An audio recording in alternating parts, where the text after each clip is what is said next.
ಲೂಟಿ ಪ್ರಕರಣದಲ್ಲಿ ಕರ್ನಾಟಕದ ಕನೆಕ್ಷನ್ ಇದೆ ಅಂತ ಈಗ ಇಷ್ಟು ದಿವಸ ನಾವು ಇಡೀ ದೇಶದಲ್ಲಿರೋ ಯಾವುದೇ ದೇವಸ್ಥಾನ ಎಲ್ಲ ಹೋದ್ರೂ ಕೂಡ ಚಪ್ಪಲಿ ಕಳ್ಳರಿದ್ದಾರೆ, ಎಚ್ಚರಿಕೆಯಿಂದ ಇರಿ ಅಂತ ಇದ್ರು. ಇನ್ಮೇಲೆ ಯಾವುದೇ ದೇವಸ್ಥಾನಕ್ಕೆ ಹೋದರೆ ಹುಂಡಿ ಕಳ್ಳರಿದ್ದಾರೆ, ಎಚ್ಚರಿಕೆ ಅಂತ ಬೋರ್ಡ್ ಹಾಕ್ಸ್ತಾರೆ BJP ಅವರು ಬಂದ ಮೇಲೆ. ನಾವು ಹೇಳ್ತಾ ಇರೋದೇನು ಅಂದರೆ, ರಾಮನ ಹೆಸರಲ್ಲಿ ಇವರು ಲೂಟಿ ಹೊಡಿತಾ ಇದ್ದಾರಲ್ಲ, ಇದುವರೆಗೂ ಯಾರನ್ನಾದರೂ ಕ್ರಮ ತೆಗೆದುಕೊಂಡಿದ್ದಾರೆ. ಇಷ್ಟು ನಿಧಾನವಾಗಿ ಹೋಗೋದು ಯಾಕೆ? ಆಮೇಲೆ ಗತಿ ಸ್ಪೀಡಲ್ಲಿ ಹೋಗ್ತಾ ಇದ್ದಾರೆ, ವೇಗದಲ್ಲಿ ಹೋಗ್ತಾ ಇದ್ದಾರೆ. ತಕ್ಷಣ ಕ್ರಮ ತೆಗೆದುಕೊಳ್ಬೇಕು. ಇದರಲ್ಲಿ ಯಾರ್ಯಾರು ಅದು ಎಲ್ಲಿಗೆ ಹೋಗುತ್ತೆ 200 ಕೋಟಿ ಅಂತೇಳಿ.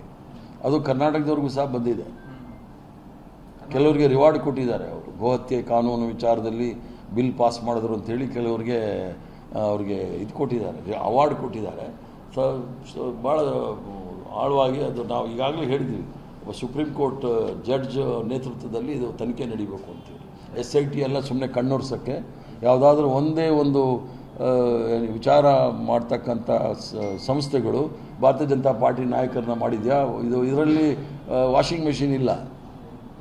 ನಾವಂತೂ ಆ ವಾಷಿಂಗ್ ಮೆಷಿನಲ್ಲಿ ಅವ್ರನ್ನೆಲ್ಲ ಹಾಕೋದೇ ಇಲ್ಲ, ಅವ್ರನ್ನೆಲ್ಲ ಜೈಲಿಗೆ ಕಳಿಸ್ಬೇಕು.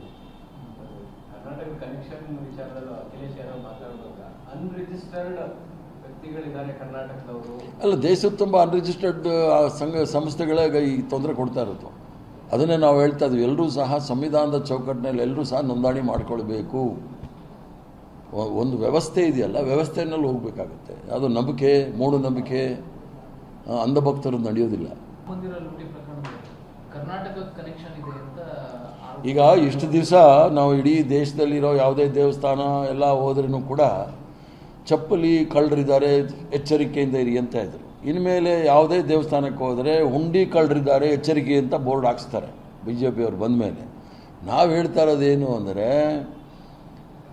ರಾಮನ ಹೆಸರಲ್ಲಿ ಇವರು ಲೂಟಿ ಹೊಡಿತಾ ಇದ್ದಾರಲ್ಲ, ಇದುವರೆಗೂ ಯಾರನ್ನಾದರೂ ಕ್ರಮ ತೆಗೆದುಕೊಂಡಿದ್ದಾರೆ. ಇಷ್ಟು ನಿಧಾನವಾಗಿ ಹೋಗೋದು ಯಾಕೆ? ಆಮೇಲೆ ಗತಿ ಸ್ಪೀಡಲ್ಲಿ ಹೋಗ್ತಾ ಇದ್ದಾರೆ, ವೇಗದಲ್ಲಿ ಹೋಗ್ತಾ ಇದ್ದಾರೆ. ತಕ್ಷಣ ಕ್ರಮ ತೆಗೆದುಕೊಳ್ಬೇಕು. ಇದರಲ್ಲಿ ಯಾರ್ಯಾರು ಅದು ಎಲ್ಲಿಗೆ ಹೋಗುತ್ತೆ 200 ಕೋಟಿ ಅಂತೇಳಿ.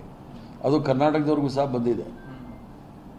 ಕೆಲವರಿಗೆ ರಿವಾರ್ಡ್ ಕೊಟ್ಟಿದ್ದಾರೆ. ಅವರು ಗೋಹತ್ಯೆ ಕಾನೂನು ವಿಚಾರದಲ್ಲಿ ಬಿಲ್ ಪಾಸ್ ಮಾಡಿದ್ರು ಅಂತೇಳಿ ಕೆಲವರಿಗೆ ಅವ್ರಿಗೆ ಇದು ಕೊಟ್ಟಿದ್ದಾರೆ, ಅವಾರ್ಡ್ ಕೊಟ್ಟಿದ್ದಾರೆ. ಭಾಳ ಆಳವಾಗಿ ಅದು ನಾವು ಈಗಾಗಲೇ ಹೇಳಿದ್ವಿ, ಸುಪ್ರೀಂ ಕೋರ್ಟ್ ಜಡ್ಜ್ ನೇತೃತ್ವದಲ್ಲಿ ಇದು ತನಿಖೆ ನಡೀಬೇಕು ಅಂತೇಳಿ. SIT ಎಲ್ಲ ಸುಮ್ಮನೆ ಕಣ್ಣೊರ್ಸೋಕ್ಕೆ, ಯಾವುದಾದ್ರೂ ಒಂದೇ ಒಂದು ವಿಚಾರ ಮಾಡ್ತಕ್ಕಂಥ ಸಂಸ್ಥೆಗಳು ಭಾರತೀಯ ಜನತಾ ಪಾರ್ಟಿ ನಾಯಕರನ್ನ ಮಾಡಿದ್ಯಾ? ಇದರಲ್ಲಿ ವಾಷಿಂಗ್ ಮೆಷಿನ್ ಇಲ್ಲ. ನಾವಂತೂ ಆ ವಾಷಿಂಗ್ ಮೆಷಿನಲ್ಲಿ ಅವ್ರನ್ನೆಲ್ಲ ಹಾಕೋದೇ ಇಲ್ಲ, ಅವ್ರನ್ನೆಲ್ಲ ಜೈಲಿಗೆ ಕಳಿಸ್ಬೇಕು.